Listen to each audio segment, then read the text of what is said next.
10:00 na pala. Hindi ko napansin ang oras dahil simula nang pumasok ay abala lang ako sa pag-aayos ng schedule ni Mr. Faltado para sa susunod na buwan. Speaking of Mr. Faltado, hindi pa rin dumadating ito hanggang ngayon. Hindi ito nalalate ng ganong katagal kaya nakakapagtaka naman. Tawagan ko kaya? Pero wala din naman itong meeting ngayong araw. Para saan naman at bakit ko pa ito tatawagan? Huwag na nga lang. Pero di ba ako ang sekretary niya? Dapat alam ko kung nasan siya. Sabihin ko kaya na may naghahanap sa kanya para malaman ko kung bakit wala pa ito hanggang ngayon. Para naman napakadesperada na dating ko nun. Ano ba yan? Nag-o-overthink na naman tuloy ako. May mahinang katok sa pinto akong nadinig at sumilip muna ito bago pumasok. Oh, Kuya Dex, kayo po pala. Hinanap ng mata ko si Mr. Faltado pero wala ito. Good morning, Claire. Bungad ng personal driver ng boss. Good morning po, ganting bati ko naman. Pinapasundo po kayo ni sir. Hindi na naupo na sabi nito. Po? Saan daw po pupunta? Sa kondo niya. Kondo? Oo, Claire. Pakidala daw lahat ng files ni sir na nasa lamesa niya. Kahit nagtataka ay sumunod na lang ako dito. Dala ang mga papeles na pinapakuha ay tinulungan naman ako ni Kuya Dex dahil medyo mabigat yun. Sa kotse ay naikwento nito ang nangyari. Umuwi daw ang pamangkin ni Mr. Faltado mula sa Amerika pero nagkaroon ng emergency ang yaya nito kaya kailangang umalis ngayong araw. Walang pinagkakatiwala ang iba ang mga magulang ng bata kaya naman naisipan na dalhin muna sa kondo ng boss. Ayaw naman daw ni Mr. Faltado na dalhin ng bata sa opisina kaya ako na lang daw ang pumunta doon. Malapit lang sa opisina ang kondo ng boss. Wala pa atang 15 minutes ay nakarating na kami. Nagpark kami sa basement at tinulungan ako ni Kuya Dex na bitbitin ang mga papeles na nilagay ko sa isang paper bag. Pagpasok pa lang sa elevator ay ramdam ko na ang pagkasosyal ng lugar. Isa ito sa mga sikat na luxury high-rise condominium sa lugar. Halatang pangmayaman talaga.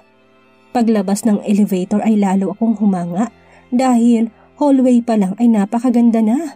Bawat sulok ay may nakasabit na paintings at malalaking paso na may fresh na mga halaman. Ang sarap maglakad sa carpeted flooring nito. Nasa 24th floor ang unit ng boss at nang nasa harap na ng pinto ay pinindot ni Kuya Dex ang doorbell. Hindi pa ako nakakaget over sa ganda ng lugar ay bumungad naman sa harap namin ang gwapong mukha ni Mr. Faltado. Gulo-gulo pa ang buhok nito na naka-t-shirt at shorts lang. Pero mistulang Adonis pa rin. Ganito ba talagang itsura nito? Woke up like this lang ang peg?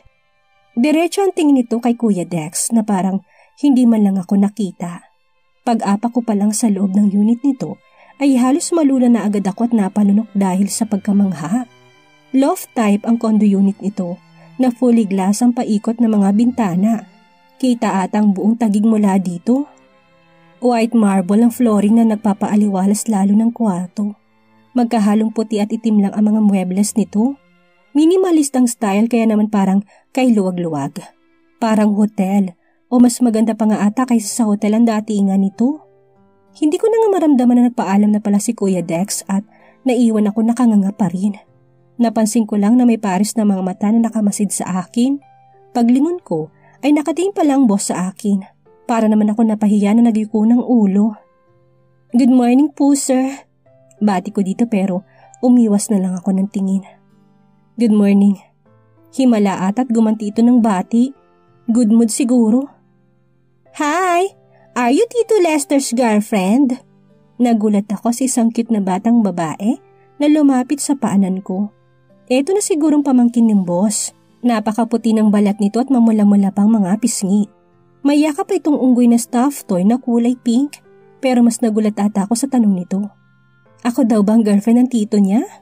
How I wish, no? Hello there. What's your name? Ganting tanong ko dito na bahagyang yumuko. I'm Norma. Are you Tito's girlfriend?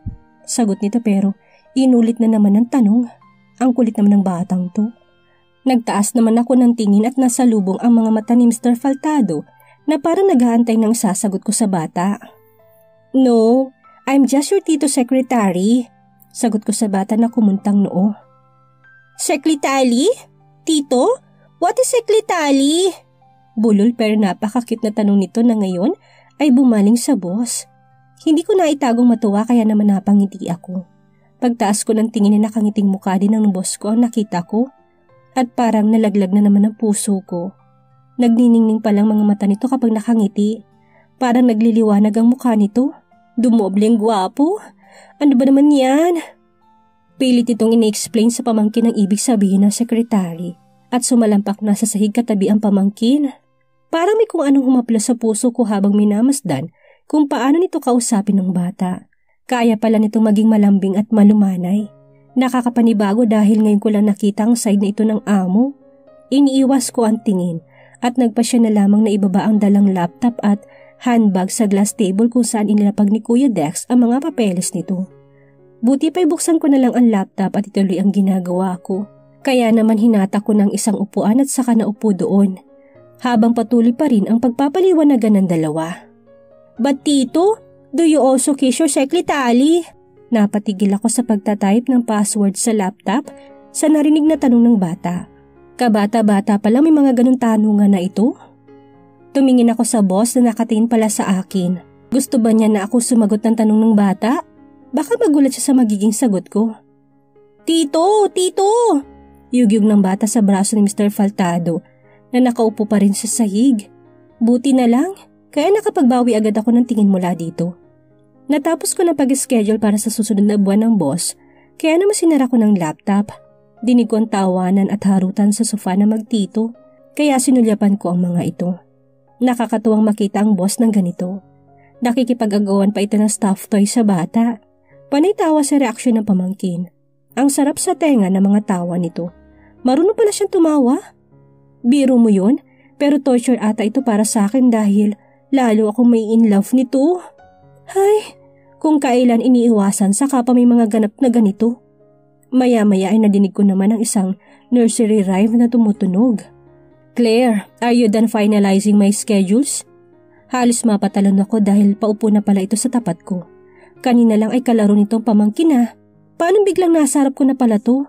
Buti na lang at ang focus nito ay nasa mga papeles na nasa harap nito. Kaya naman hindi nito napansin ang reaksyon ko. Yes sir, tapos ko na po.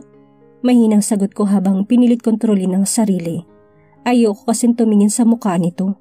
Buti pa ay buksan ko ulit ang laptop kahit wala naman na akong gagawin doon. Inopen ko na lamang ang Outlook para kunwari ay nagche-check ako ng emails. Let me see the summary of my meeting schedules. Utos pa nito na may inumpisahang buklating files. Agad ko namang binuksan ang kailangan nito at inuusod ang laptop paharap dito. Nag-angat ito ng ulo at bumalik sa monitor. Nakatingin lang din ako doon para maging abala ang mga mata ko at hindi aksidenteng mapatingin dito. Good. Yun lang at binalik na nito ang atensyon sa mga papeles na hawak. Mukhang madami-dami yun. Binalik ko ng laptop sa pagkakaharap sa akin at kinlose ang summary na chinek na amo. Kadalasan kapag walang meeting ang boss sa labas ay nag-aayos lang ako ng file sa opisina o kaya naman ay nagsasagot ng mga tawag. Pwede na kaya akong umuwi? Ang hirap din kasi magpanggap na busy kahit wala naman talaga akong ginagawa na. Pero nakakahiya namang magsabi ng ganun. Baka isipin ni napakatamad ko. Mabuti pa siguro bumalik na lang ako sa opisina. Sir, pwede na po ba akong bumalik sa opisina? Tanong ko dito na abala kaya hindi man lang nagawang mag-angat ng ulo. Why? Tanong naman ito na kumunot na naman ng noo. Wala na po kasi akong gagawin. Baka po may naghahanap sa inyo sa... Siyempre, pinutol na naman itong paliwanag ko. No, I need you here. Seryosong sagot lang nito. What is your name? Maya-maya ay lumapit sa akin ng bata habang hawak ang iPad nito. My name is Claire. Nakangiti kong sagot dito. Ngumiti din ito at lumabas ang dimples na lalong nagpakyut sa bata. Napakaganda rin siguro ng nanay nito. How old are you? Tanong pa ulit nito. I'm 27 years old. How about you? I'm 6. At nagbilang pa ito sa mga munti nitong mga daliri. Wow, you're smart little girl. Puri ko dito. Thank you. Masayang sagot nito sa akin. Ang sarap isilin ng pisngi eh. Kaso baka magalit ang boss ko. And a pretty young girl too. Dagdag ko pa sa nag-blush namang bata. Parang nahiya ito na lumapit naman kay Mr. Faltado. She said I'm pretty. Masayang kwento nito. Ibinaba naman ng boss sa lamesa ang papel na binabasa at kinalong ang bata sa hita. Yes, you are so pretty. Malambing na sagot nito sa pamangkin. Really? Yes, honey. Ang sweet naman nito sa bata. Sana ako na lang yung batang kalong nito. Is Ate Claire pretty too? Sabay turo ng bata sa akin. Dahilan para mapatingin ng boss sa mukha ko. Nasa lubong naman ng mata ko ang tingin nito. Yes, she is. Matipid na sagot nito na hindi pa rin inaalis ang pagkakatitig sa mga mata ko. Para naman akong nabingi sa sinagot nito. Totoo ba? Maganda ako sa paningin nito? O baka naman napilitan lang ang sagot niya? Binawi ko ang tingin dahil parang napapaso sa mga mata nito at nagpatuloy sa kunwaring pag-check ng email sa laptop ko. Maya-maya ay may nag-doorbell. Napatingin naman ako sa wall clock. 1:00 na pala. Kaya pala kumakalam na sikmura ako. Tumayo si Mr. Faltado at pagbalik ay may dalang isang paper bag ng Jollibee. Nag-order pala ito ng pagkain. Inilapag ang mga yun sa isa pang lamesa. Norma, come and eat. Aya nito sa bata na agad tumakbo palapit. Saan kaya ako kakain? Nakalimutan ko palang baon sa opisina. Hindi ko nabitbit yun sa pagmamadali kanina. Tumayo na ako at sinukbit ang bag sa braso. Sir, mag-lunch lang din po muna ako. Paalam ko dito na abala sa paglalabas ng mga biniling pagkain sa lamesa. Sit and eat with us. Utos nito na patuloy lang sa ginagawa. Ang bata naman ay naupo na at nag-aantay na hainan siya ng pagkain ng boss. Hindi na po. Meron naman pong kainan sa labas. Tanggi ko at tumalikod na. Nakakahiya naman kasing makisalo sa dalawa. Just sit and stop acting like a child. Nadinig kong sabi nito kaya napaharap ulit ako. Ano daw? Stop acting like a child? Para magla-lunch break lang naman ako. Ano masama doon? Tinignan ko ito na nilapag sa harap ni Norma ang isang plato at nagsali ng spaghetti doon. Ate Claire, let's eat! Ang cute ng boses ni Norma na pilit pang inaabot ang kamay ko mula sa pagkakaupo nito. Wala na rin akong nagawa. Naupo na lang at tahimik na kumain. Pero hindi ako nabusog dahil kakaunti lang ang nakain ko. Nakaramdam ako ng pagkainis sa boss sa sinabi nito. Nawalan tuloy ako ng gana. Napakatahimik ng paligid. Wala si Mr. Faltado na umakyat sa kwarto nito at hindi pa rin bumabalik. Ang bata naman ay nakatulog sa sofa. Yakap ang stuffed toy niya. Naiwan ako sa mesa na nakatunganga. Wala na nga kasi akong gagawin. Inaantok tuloy ako. Tumunog ang telepono na nasa gilid ng isang mahabang drawer. Huminto ito pero maya-maya ay nagring ulit. Sasagutin ko ba? Please, answer the phone! Sigaw na utos ni Mr. Faltado mula sa itaas. Bakit? Wala bang extension sa kwarto nito? Pagtataka kong bulong. Hello? Sagot ko pagkaangat ng receiver ng telepono. Hi, where is Lester? Mataring na tanong ng isang babae sa kabilang linya. Saglit lang po at pababa na po si sir. Malumanay na sagot ko dito. Nadinig ko naman ang yabag nito pababa ng hagdan kaya napalingon ako sa, Por Diyos por santo! Pababa na nga ito.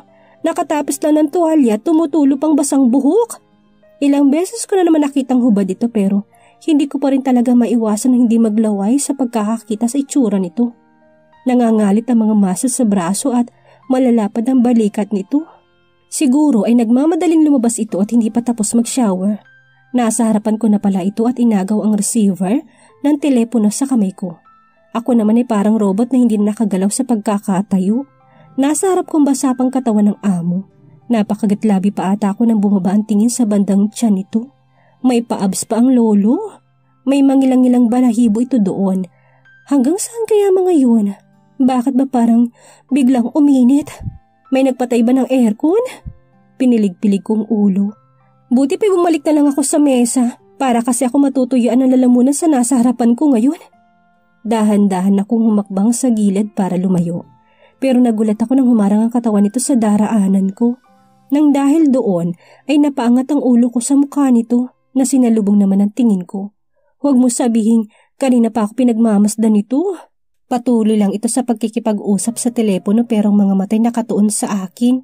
Tumulo pang isang patak ng tubig sa mukha nito na sinundan ko ng tingin papunta sa mga labi nito. Ayan na naman ang mamula-mula at basang labi nito. Parang nang aakit. Agad ako nagbaba ng tingin. Kailangang iwasan ko na talagang mapatitig dito eh. Umusod na lang ako sa kabilang side. Buti pa ay doon na lang ako dadaan. Pero hinarangan na naman ito ang katawan nito. Nananadya ba siya? Alam kong magandang katawan mo, Mr. Faltado. Pero please lang, ialis mo yan sa harapan ko. Bulong ko sa sarili.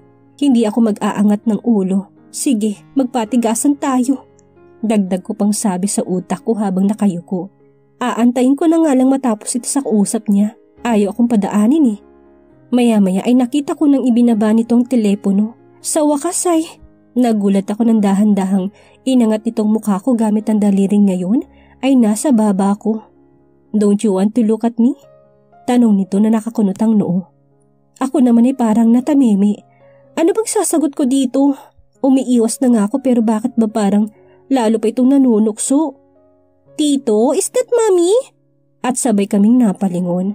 Gising na palang bata na papungas-pungas pa ng mata. Yes, honey. Dinig kong buntong hininga ng boss bago ito sumagot. Sa wakas ay humakbang na ito palayo. Tahimik akong bumalik sa mesa at humarap na lang sa laptop. Pero sa utak ko ay ang ginawa ng amo. Pakaramdam ko ay nananadya ito. Pinaglalaroan ba nito ang damdamin ko? Beshi, parang may kakaiba sa'yo. Tanong ni Charis na nakatingin sa mukha ko. Paano mo naman nasabi? Ganting tanong ko habang tahimik na nagkakape. Parang tulala ka palagi simula na nanggaling ka ng Hong Kong. May problema ba? Inilapit pa nitong mukha na parang pilit binabasang emosyon ko. Alam ko ng taktika ng kaibigan. Gusto lang sumagap nito ng chismis? Wala. Pagod lang siguro dahil hectic laging schedule ni boss. At humigop ulit ako ng mainit na kape. Sure ka? Paninigurado pa nito na hindi pa rin inaalis ang tingin sa akin. Mahina na lang ako natawa at tumango. Wala akong balak magkwento ng kahit ano. Kung ano man ang nangyari ay sasarilinin ko na lamang. Nga pala. Yung tinatanong mo sa akin na payat na babae na mukhang Thai or Vietnamese ka mo? Oh, naku, naalala ko na naman ang babaeng yun na hanggang ngayon hindi ko pa rin kilala kung sino. Siya pala si Presi Jones. Presi Jones? Sino yon? Kunot noo kong tanong. Hindi mo kilala si Presi Jones? Nanlalaki pang mga mata nito. Hindi eh, sino ba yon? Commercial model, Thai Filipina. Kaya pala napakahaba ng mga binti nito. Model pala talaga. At yayamanin ng angkan. Parang naging business partner ata ng pamilya nila ang pamilya ng mga Faltado noon. Pagpapatuloy nito, business partner lang ba? Bakit hindi ko alam? Hindi ba dapat ay aware ako sa mga affairs ng boss pagdating sa trabaho? Okay. Kunwari walang interes sa sagot ko.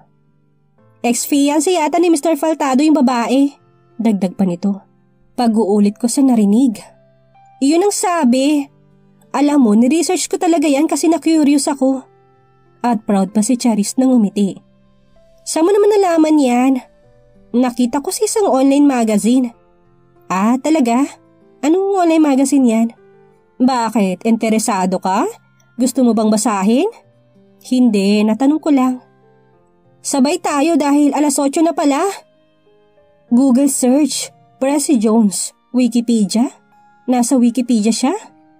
Presi Jones is a Thai-Filipina commercial and rap model based on the Philippines. Became famous when she appeared on a TV commercial for a well-known makeup that made her the face of the brand for years. It was rumored that Presi Jones and was engaged to the CEO of Lions Properties, Mr. Lester Faltado. So, ex na niya? Pero bakit nakikita pa sila? At sa Hong Kong pa talaga.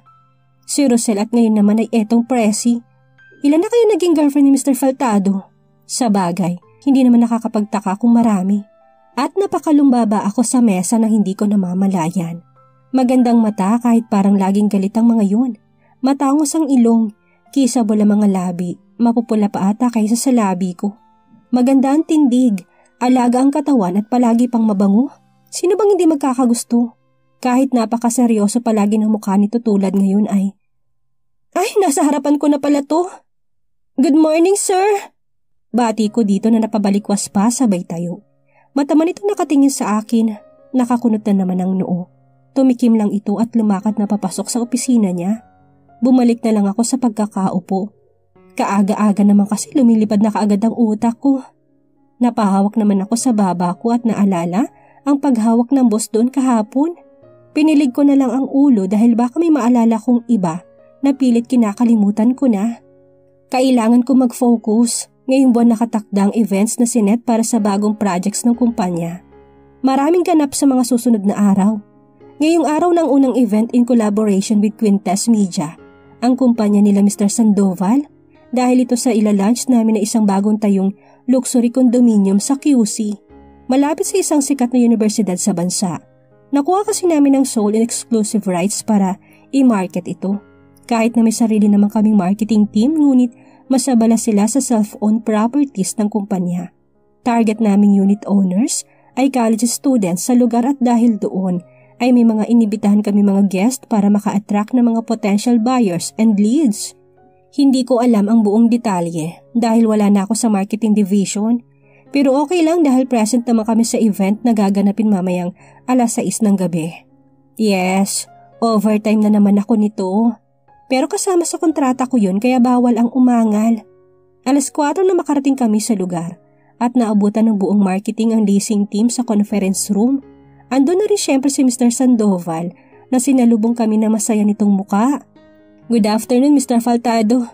Formal na bati nito sa boss. Hi, Claire. At ngumiti naman sa akin. Gumanti na lang ako ng ngiti at sumunod sa boss na umupo na. Pagpasok naman namin sa event hall ay halos puno na ng tao. Kanya-kanya na ding upuan ng mga ito. Very casual lang ang event. Laid back at makulay ang design ng stage. Nakatayo kami sa may gilid at ang boss naman ay nagmamasid lang sa paligid. Mukhang satisfied naman ang mukha nito sa mga nakikita. What do you think, Mr. Faltado? Tanong ni Mr. Sandoval, nakasunod pala namin. So far so good, sagot ng boss na humarap. Hinalukip-kip pa nga isang kamay sa bulsa ng slacks nito. Maaliwalas ang mukha niya, maganda ang mood. Great, tipid na sagot naman ito at bumaling sa akin.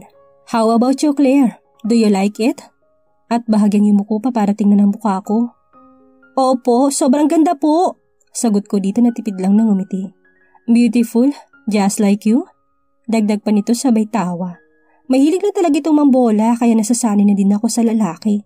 Tumawa na lang din ako ng mahina at nabaling ang tingin ko sa boss. Bakit parang biglang dumilim na naman ang mukha nito? Napaka-moody talaga. Kanina lang ay parang masaya pa to ha. Maya-maya ay ginaya kami na isang staff na maupo na. May kanya-kanyang pangalan ang mga upuan. Naupo ng boss at ako naman ay nakita ang pangalan sa silya sa likuran mismo nito. Hindi pala kami magkatabi. Buti naman kung ganun dahil mas ma-enjoy kong event. Pupunta na sana ako doon na magsalita ito. Claire, why are you not seated next to me? Natigilan ako sa tanong nito na sumulya pa sa akin. Bakit sa akin nagtatanong? Hindi naman ako nag-prepare ng seating arrangement. Hindi ko po alam, sir. Sagot ka naman dito na dumiretso ulit ng tayo. Sinilip kong pangalan na kasulat sa upuan kasunod nito pero blanco yun. Sa kanan naman niya ay ang kakaupong si Miss Baldosa, ang leasing manager namin. Nagkibit balikat na lang ako at pumunta na sa likuran. Did you miss me, Lester? Isang malanding boses ang nadinig ko at na nagangat ng ulo ay may isa ng babaeng nakaupo sa tabi ng boss ko. Si Payatot? Teka, bakit nandito to? Sa harap ko ay bumeso pa ito kay Mr. Faltado na halatang nagulat din. Presi, what a surprise. I didn't know you were coming. Seryosong sagot nito na nakatingin sa mukha ng babae at inilapit ng babae ang mukha sa tainga ng boss na parang may binubulong. Ang isang kamay naman ito ay ipinatong sa kanang balikat ng amo. Nanlaki naman ang mata ko sa nakita at may parang kumirot na naman sa puso ko. Mukhang malapit pa rin sila sa isa't isa. Ibig sabihin ba ay may relasyon pa rin ang dalawa? Bakit kaya dumating si Presi kung saan nandoon si Lester at Claire? Bakit kaya nasasaktan si Claire sa tuwing nakikita si Presi malapit kay Mr. Faltado? Yan ang ating aalamin sa susunod nating kabanata.